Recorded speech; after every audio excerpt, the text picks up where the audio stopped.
Umaga po sa inyong lahat.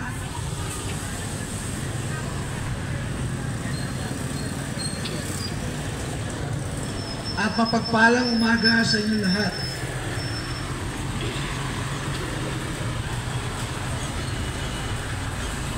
Sa mga oras na ito ay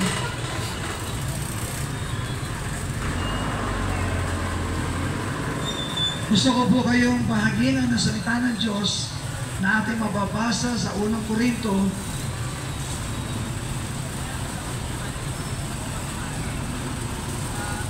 unang Korinto 6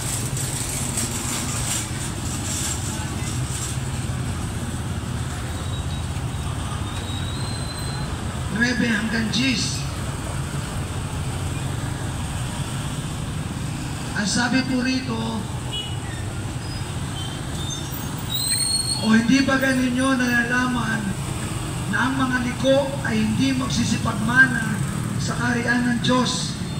Huwag kayong padaya, kahit ang mga mapakiapid, ni ang mga mananamba sa Diyos-Diyosan, ni ang mga mangangalunyan, ni ang mga nangbababae, ni ang mga nakikiapid sa kapwa lalaki o babae, ni ang mga magnanakaw, ni ang mga masasakim, ni ang mga manlalasing, ni ang mga mapagtungayaw, ni ang mga manlulupig, ay hindi mga mamana ng kaharian ng Diyos. Bakit po namin ito nababanggit? Sapagkat ito po yung ordinaryong ginagawa ng tao araw-araw.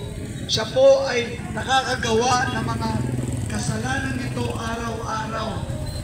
Kaya po sa atin, ibinabahagi ito ay para maisisiyan natin ang mga gawang ito na makasalanan, sapagkat dito sinasabi sa huli ay hindi magmamana ng kaharian ng Diyos.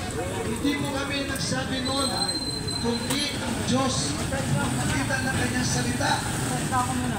So lahat po tayo ay nakakagawa nito. Kaya pinapaalala sa atin ng Diyos na huwag na natin gagawin ang mga bagay na ito, ang mga kasalanan ito, sapagkat hindi tayo magmamana ng kaharian ng Diyos.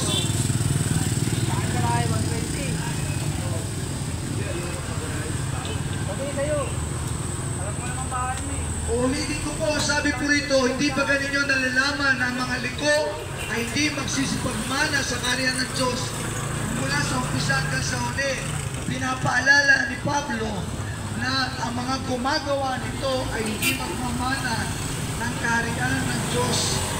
Huwag kayong padaya. So, ibig sabihin, pwede pala tayong madaya. Naisipin natin na ginagawa natin yung mga bagay na ito at tayo papasok pa rin sa kaharian ng Diyos. Sabi ni Pablo, huwag kayong padaya. So, yung ating pong kaisipan ay dapat maayos na ang mga kasalanan kailanman pag tayo ay namatay at namumuhay sa kasalanan, hindi po tayo magmamana ng kaharian ng Diyos.